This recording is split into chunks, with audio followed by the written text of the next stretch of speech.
Baik, di video kali ini saya akan mempresentasikan tentang inovasi pendidikan. A. Pengertian inovasi pendidikan. Inovasi pendidikan adalah inovasi dalam bidang pendidikan atau inovasi untuk memecahkan masalah pendidikan. Inovasi pendidikan adalah suatu pembaruan dalam pendidikan baik menyangkut ide, praktek, metode, atau objek, dan secara kualitatif berbeda dari hal-hal yang ada sebelumnya, dan sengaja diusahakan untuk meningkatkan kemampuan guna mencapai tujuan pendidikan dan memecahkan masalah pendidikan. Ini berarti bahwa inovasi apapun yang tidak dapat meningkatkan kualitas pendidikan atau pembelajaran tidak patut untuk diadopsi, dan dalam konteks ini peran guru akan sangat menentukan dalam adopsi inovasi pada proses pendidikan atau pembelajaran. Yang berikut B. Sasaran inovasi pendidikan.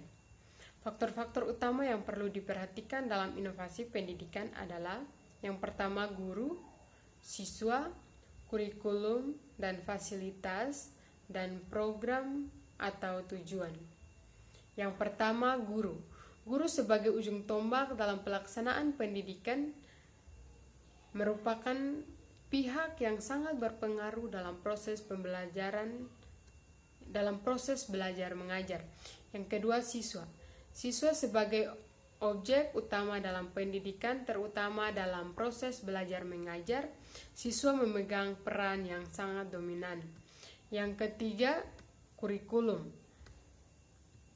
Kurikulum pendidikan lebih sempit lagi. Kurikulum sekolah meliputi program pengajaran dan perangkatnya merupakan pedoman dalam pelaksanaan pendidikan dan pengajaran di sekolah. Yang keempat, fasilitas. Fasilitas termasuk sarana dan prasarana pendidikan. Tanpa adanya fasilitas, maka pelaksanaan inovasi pendidikan akan bisa dipastikan tidak akan berjalan dengan baik. Yang kelima, lingkup sosial masyarakat. Dalam menerapkan inovasi pendidikan, ada hal yang tidak secara langsung terlibat dalam perubahan tersebut, tapi bisa membawa dampak baik positif maupun negatif. Yang berikut C. Ciri-ciri inovasi pendidikan.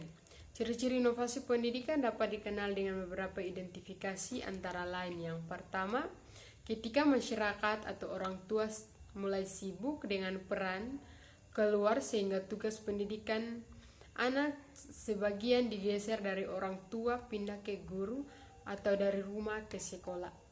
Yang kedua, terjadi adopsi kata yang ditulis ke instruksi lisan. Yang keempat, adanya penemuan alat untuk keperluan percetakan yang mengakibatkan ketersediaan buku lebih luas. Yang keempat, adanya alat elektronika yang bermacam-macam seperti radio, telepon, TV, komputer, LCD proyektor, perekan internet, LAN, dan sebagainya. Yang berikut 4 ciri penting yang mempengaruhi difusi inovasi, termasuk inovasi pendidikan, yaitu esensi inovasi itu sendiri, saluran komunikasi, waktu dan proses penerimaan, dan sistem sosial. Yang pertama, esensi inovasi itu sendiri. Inovasi termasuk inovasi pendidikan adalah suatu ide, gagasan, praktek atau objek atau benda yang disadari dan diterima sebagai suatu hal yang baru oleh seseorang atau kelompok untuk diadopsi. Yang kedua, saluran komunikasi. Komunikasi merupakan suatu proses di mana partisipan berbagi informasi untuk mencapai pengertian satu sama lain. Yang ketiga, waktu dan proses penerimaan. Waktu merupakan hal yang penting dalam proses difusi inovasi. Proses keputusan inovasi pada hakikatnya adalah suatu proses yang dilalui individu atau kelompok, mulai dari pertama kali adanya inovasi, dilanjutkan dengan keputusan sikap terhadap inovasi. Yang keberikut adalah tahapan dari model proses keputusan inovasi yang dapat dilakukan oleh praktisi pendidikan hingga peserta didik, yaitu yang pertama, tahapan pengetahuan. Tahapan ini berlangsung apabila individu atau kelompok membuka diri terhadap adanya suatu inovasi serta ingin mengetahui bagaimana fungsi dan peran inovasi tersebut memberi kontribusi perbaikan di masa mendatang. Yang kedua, tahapan bujukan. Tahapan ini berlangsung manakala individu atau kelompok mulai membentuk sikap menyenangi atau bahkan tidak menyenangi terhadap inovasi. Yang ketiga, tahapan pengambilan keputusan. Tahapan di mana seseorang atau kelompok melakukan aktivitas yang mengarah kepada keputusan untuk menerima atau menolak inovasi tersebut. Yang keempat, tahapan implementasi. Tahapan ini berlangsung ketika seseorang atau kelompok menerapkan atau menggunakan inovasi itu dalam kegiatan organisasinya. Yang kelima, tahapan konfirmasi. Tahapan di mana seseorang atau kelompok mencari penguatan terhadap keputusan inovasi yang dilakukannya. Yang keempat, sistem sosial. Sistem sosial merupakan berbagai unit yang saling berhubungan satu sama lain dalam tatanan masyarakat dalam mencari tujuan yang diharapkan. Yang berikut D, dampak inovasi pendidikan. Yang pertama, inovasi memerlukan analisis berbagai kesempatan dan kemungkinan yang terbuka, artinya suatu inovasi hanya dapat terjadi kalau kita mempunyai kemampuan analisis. Yang kedua, inovasi sifatnya konseptual dan perseptual. Artinya yang bermula dari suatu keinginan untuk menciptakan sesuatu yang baru yang dapat diterima masyarakat. Yang ketiga, inovasi harus dimulai dengan yang kecil. Tidak semua inovasi dimulai dengan ide-ide yang sangat besar yang tidak terjangkau oleh kehidupan nyata manusia. Yang keempat, inovasi diarahkan kepada kepemimpinan atau kepelaporan. E, dampak inovasi pendidikan.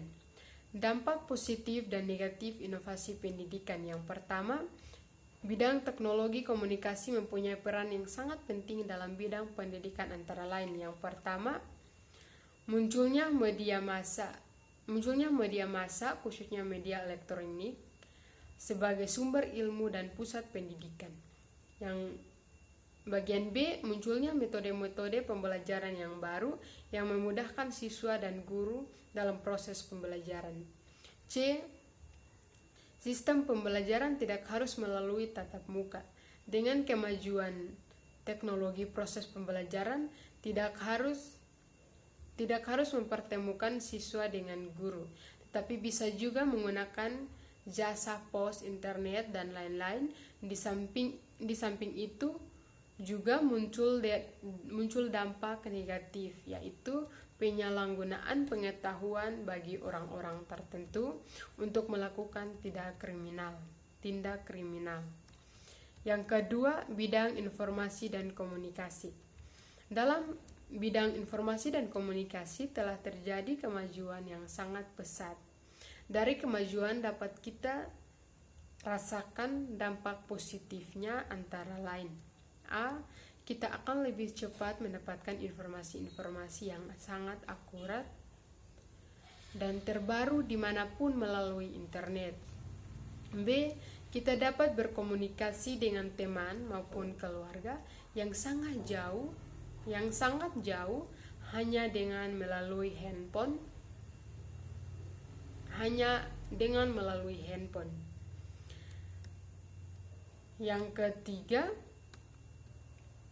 Yang ketiga, bidang sosial dan budaya.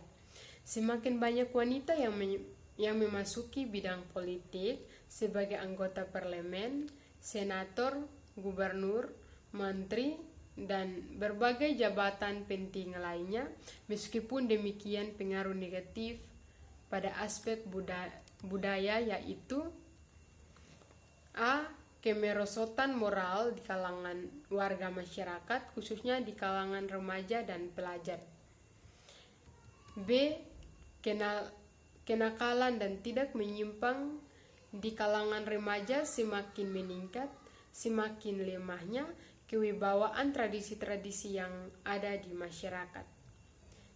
Sekian dari presentasi saya. Terima kasih.